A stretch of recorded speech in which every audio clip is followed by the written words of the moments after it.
So what have I experienced over this weekend?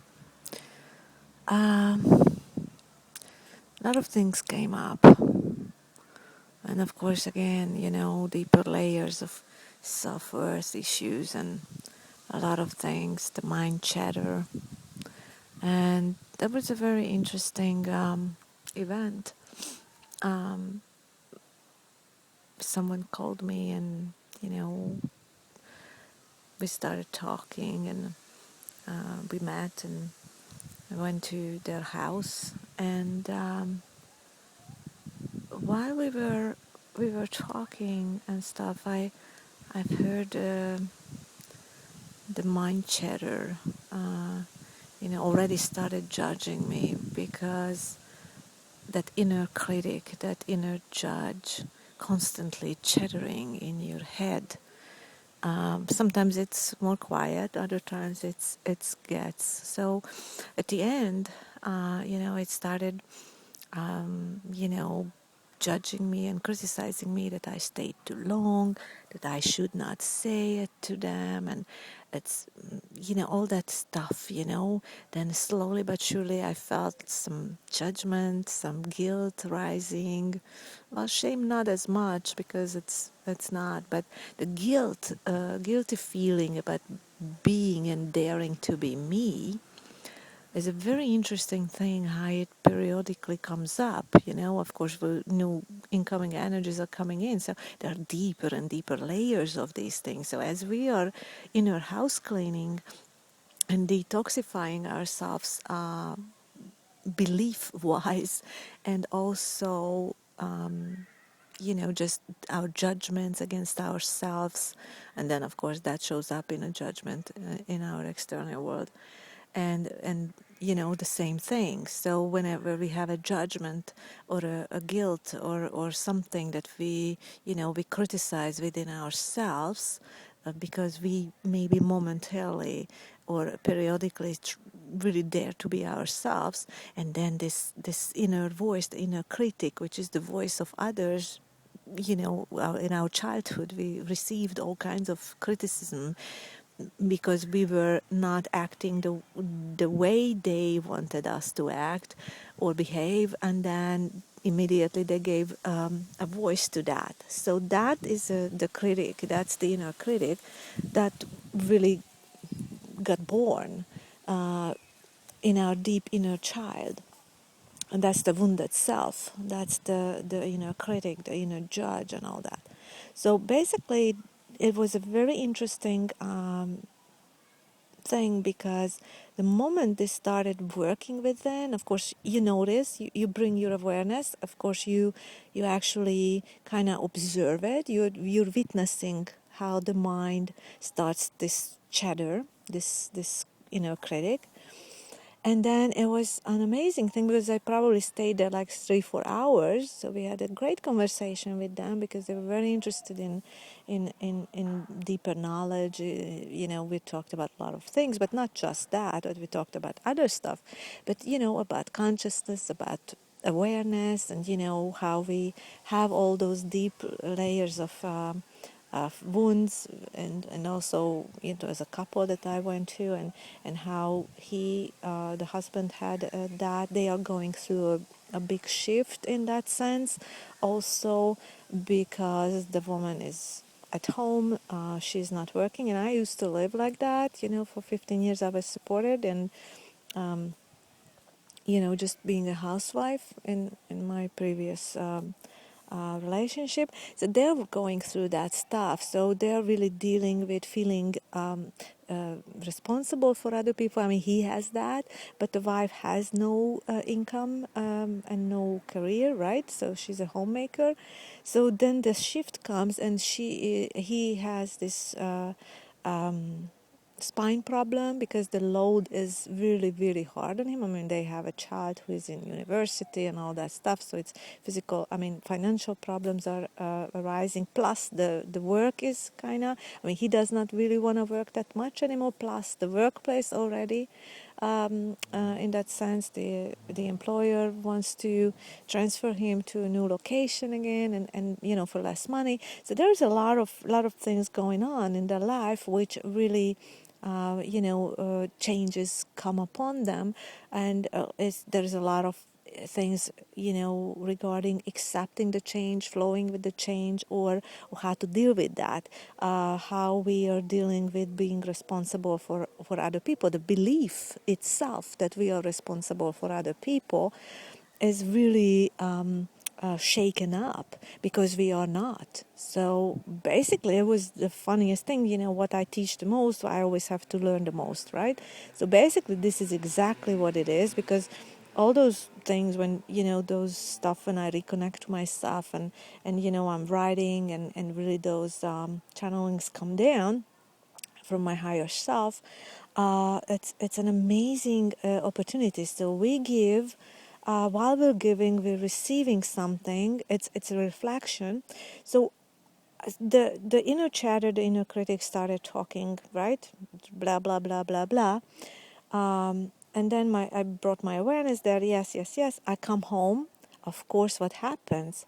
The voice of that, the inner voice of that inner critic, right away received, the external manifestation of that.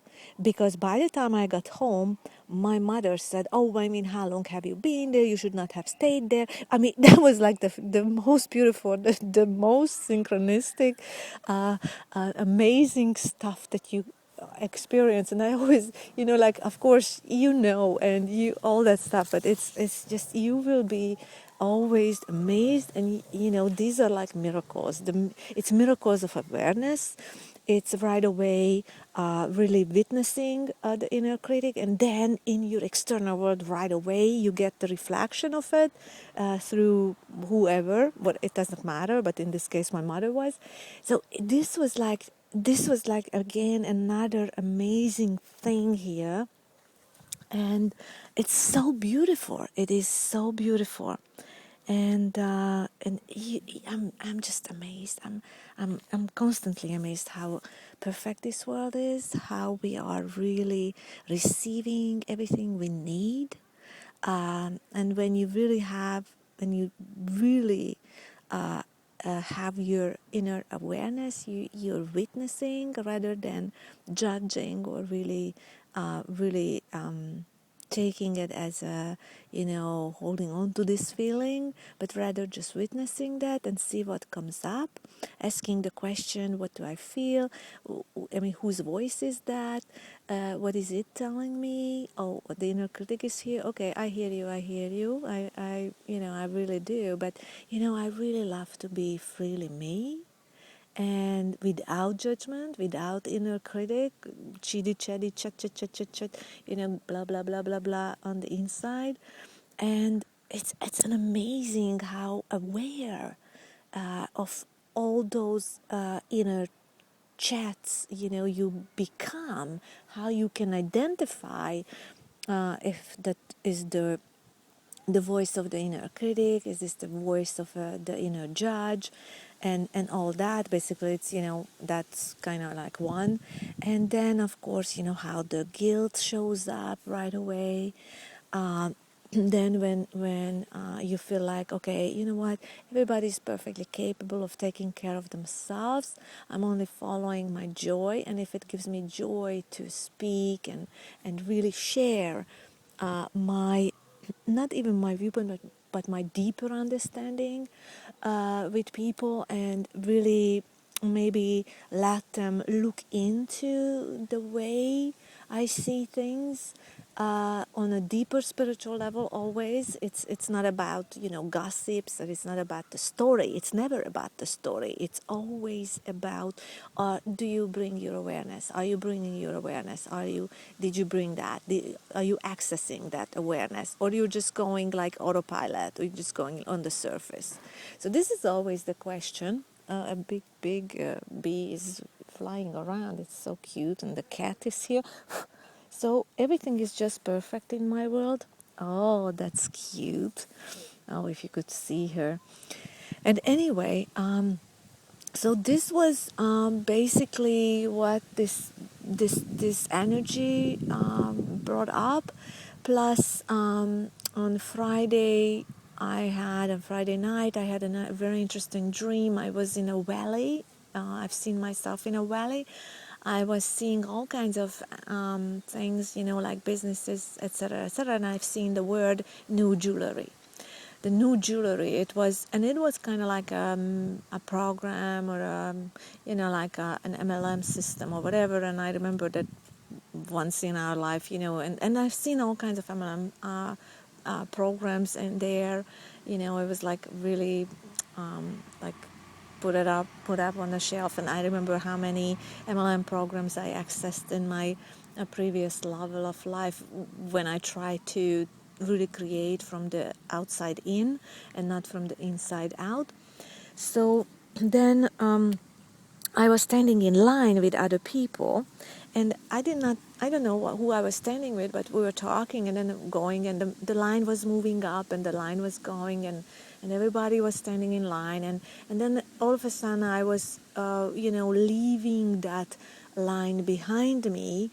People were standing in line, a lot of them, and I was leaving them behind me, and I was coming up the hill, leaving the valley behind me, and I was finally going alone by myself, and so the dream is a very interesting dream because the valley, in a sense, and because everything is symbolic, as you know, and the valley always represents the womb of a woman.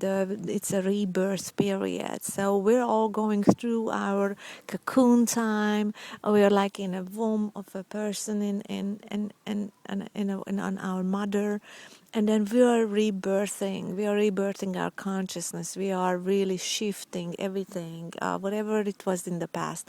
So the new jewelry also represents finding something, a treasure, a spiritual treasure, wisdom. It's not really externally it refers, but it's really the treasure that I was seeking, that jewelry, that spark. That is within all of us, and that is the jewelry is some ability, some kind of ability to see things differently. It's our wisdom. The real treasure is our wisdom and our self-knowledge and our awareness and the peace that we can really access by them. And so the new jewelry is a newly found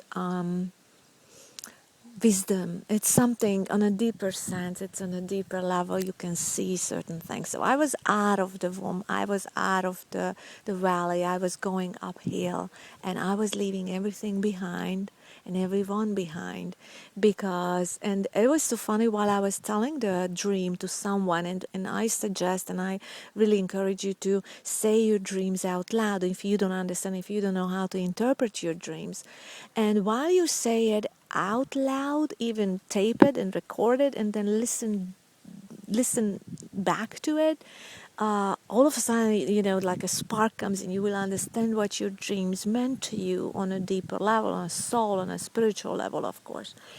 And so when I said I was standing beside people and I was standing beside them, and then all of a sudden it hit me, I was always standing beside people. I was always with somebody. And then now I'm going alone. I'm going by myself. I'm standing alone. I'm solid. I'm really just reveling in my beingness. I just love who I am. I really treasure the treasure that I found within myself. And the only thing I'm taking with me is this awareness, the ability to be a witness to things rather than the judger, or really the definer of things, and really going undefined, but undefined as self, and just taking your awareness with you, your complete self-acceptance and self-love. This is really becoming solid in yourself, by yourself alone. So then the next night, the dream after this meeting with that couple, um, I was looking in my jewelry box again, and I've seen a lot of bijoux and a lot of, not really valuable things in my jewelry box. And so I was, just scattering and looking, and my hands were, just in there looking for something. And all of a sudden, I found a crystal. I found a little crystal, very raw crystal. It was so beautiful. And I took that crystal.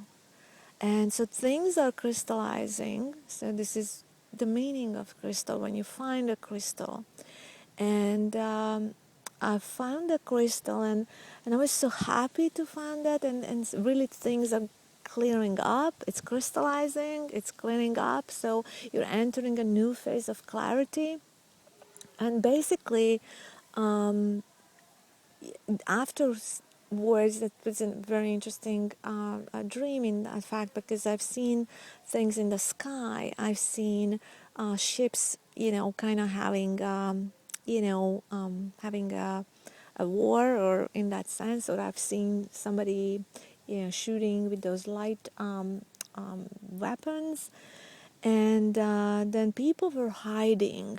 People were trying to find, places. Oh, they were running and hiding and whatever. And I was just walking, and I was like going into darkness, and I was embracing the darkness. It was so funny. They were hiding, rather they were very scared, but me, I was embracing the darkness. I was, how can I say this, the feeling part of it, because it's always like you have to also see what the feeling part of the dream.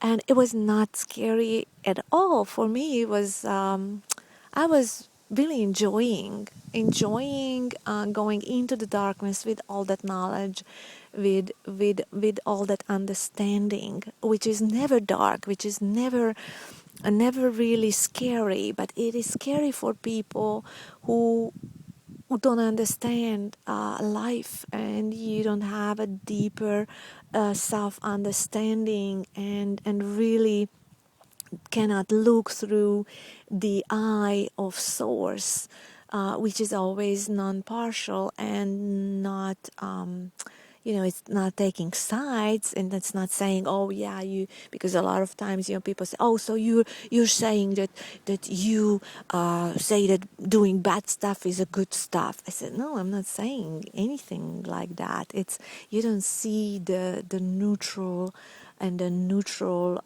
viewpoint and the component of it. You don't understand really right now, because you're still living in duality consciousness, meaning right or wrong, good and bad, and all that stuff. But there is no such a thing. All is one, and all is one. And a lot of people always think about people as all is one, which, yeah, you sure can understand that we came from the same source, right? Before we put up on this body thing, this biosuit, whatever, bioorganic suit. But this is not what it is about. It is all is one, meaning whatever it is, whatever takes place, all is one. It's equally valid.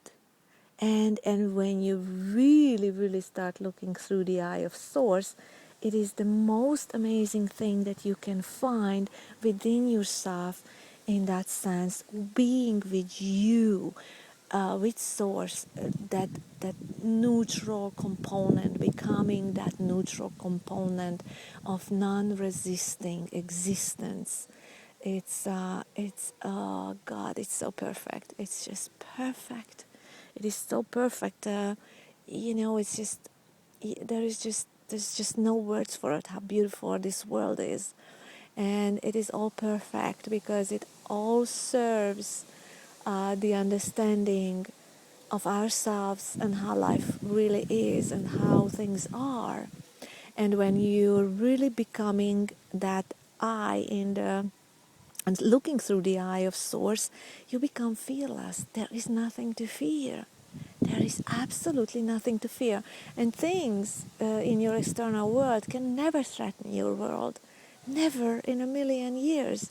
Because when you really can view and transcend, your previous level of consciousness, and the transcending, it's a continuous growing, a continuous going above and rising above your previous consciousness level. And it's an ongoing theme of just look at it as, all is perfect. It is all here for you to be who you can be, who you are actually.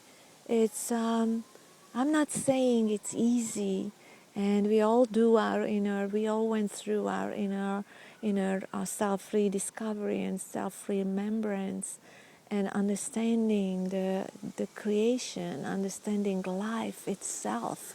You become illuminated. You really do. And basically you just become enlightened, and enlightened means you become light. You're not carrying the weight of the world. You don't want to change the world anymore. You just you just you just see it all perfect. You love it. It's a perfect growth. It's the opportunity for growth for everyone. And whether you look at it or take it as an opportunity for growing, or you take it as a curse or whatever, I don't know what you're using in how you're viewing through, what kind of filter you have. But when you have fear in you know that is your filter. That is the way you filter things, through your fear. So every time there is something what comes in your reality is, are you defining it? Are you giving a negative meaning to it? Or you are saying, in the eye of source, everything is one, everything is equally valid, and I only need to transcend and really bring my awareness into the moment, living without beliefs, living without definitions, living without throwing it very comfortably into the box of good or the box of bad, but really just bringing my neutral component, natural, just my awareness, just bring my awareness, knowing that all is well, knowing that all is perfect, knowing that all is for me to see something on a deeper level and accept and enjoy and embrace and hug even darkness to yourself, hug the darkness of the world to yourself, saying, oh, this is just so perfect. They will learn through this. They will really, really learn through this. And you become a completely different person. You become you become the neutral component of the world. Because once you have peace and awareness, once you have awareness, you have peace. And then when you have peace within, your world cannot be anything else but peace and peaceful. Thank you for listening. Namaste.